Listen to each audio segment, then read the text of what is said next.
আমাদের অনেক স্বপ্ন, অনেক আশা আকাঙ্ক্ষার নাম জুলাই। যে আশা আকাঙ্ক্ষা স্বপ্ন নিয়ে আমরা জীবনকে তুচ্ছ করে বিদায় নোট লিখে রেখে রাস্তায় নেমেছিলাম। আর ফিরবো না জেনে এই দেশকে স্বাধীন করতে, এই দেশকে সুন্দর করতে। আমাদের এতটাই এতটাই মূল্যবান জুলাই। কিন্তু বিগত ২ বছরের নানা ব্যর্থতা আর হতাশার কারণে আস্তে আস্তে আমরা জুলাইয়ের কথা ভুলে যাচ্ছি। জুলাইয়ের আশা আকাঙ্ক্ষা স্বপ্নের কথা ভুলে যাচ্ছি।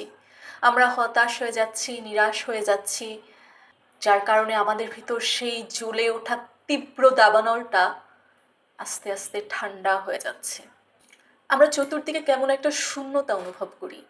আমাদের কাছে মনে হয় আমাদের যেন কিছুই করার নাই।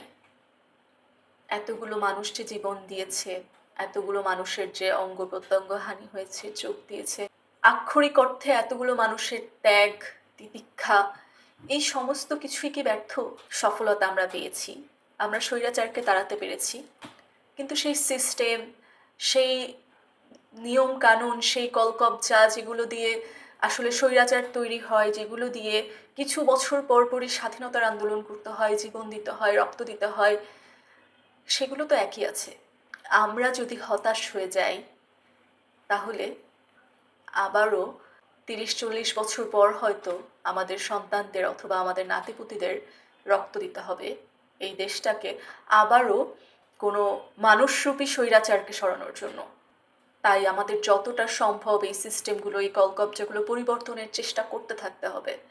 এখন আমাদের কি করণীয়? জুলাইয়ের আশা আকাঙ্ক্ষা বাস্তবায়নের দায়িত্ব কি শুধু সরকারের, নাকি আমাদেরও? যেখানে জুলাইয়ের কথা মুছে দেওয়ার জন্য এখনই শত্রুরা তৎপর, এখনই জুলাইয়ের শহীদ পরিবার আহত এবং জুলাই যোদ্ধারা নিরাপত্তাহীনতায় ভোগে, যেখানে এখনই জুলাই বিরোধী ন্যারেটিভ বাজারে ক্রমাগত ছাড়া হয়, সেখানে আমাদের আসলে করণীয়টা কি? আমরা যদি মনে রাখি যে আমাদের স্বপ্নগুলো কি ছিল, আমাদের আশা আকাঙ্ক্ষাগুলো কি ছিল, কেমন বাংলাদেশ আমরা চাইতাম, কি ভেবে আমরা বুকের রক্ত ঢেলে দিয়েছিলাম, আমরা বন্দুকের সামনে শটান দাঁড়িয়ে গিয়েছিলাম। স্বপ্ন পূরণ একদিনে হয় না, স্বপ্ন পূরণ খুব অল্প দিনেও হয় না।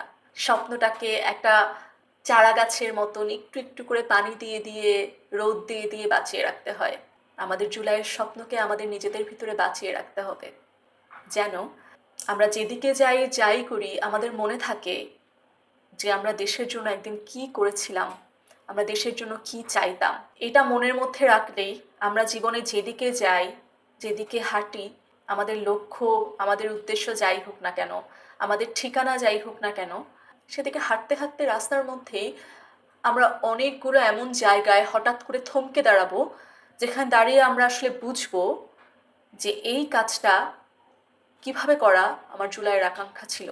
দেশটা কিন্তু সরকার না, দেশটা কিন্তু মানুষ, দেশটা কিন্তু দেশের প্রত্যেকটা জনগণ। একজন মানুষ সে যদি শ্রমিকও হন, রিক্সা চালকও হন, তাহলেও সে দেশে কন্ট্রিবিউট করতে পারে।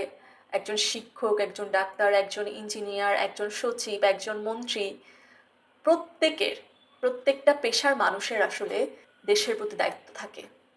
এমনকি কোনো পেশায় নাই, একজন বেকারেরও দেশের প্রতি দায়িত্ব থাকে, একজন ছাত্রের দেশের প্রতি দায়িত্ব থাকে। আমরা যেন স্বপ্নগুলোকে ভুলে না যাই, আমরা যেন সবসময় আমাদের সামনে হওয়া অন্যায়ের প্রতিবাদ করি, আমাদের যার যার অধিকারের জন্য আমরা সচেতন থাকি এবং আমাদের আশেপাশের প্রতিটা মানুষের অধিকারের জন্য সচেতন থাকি।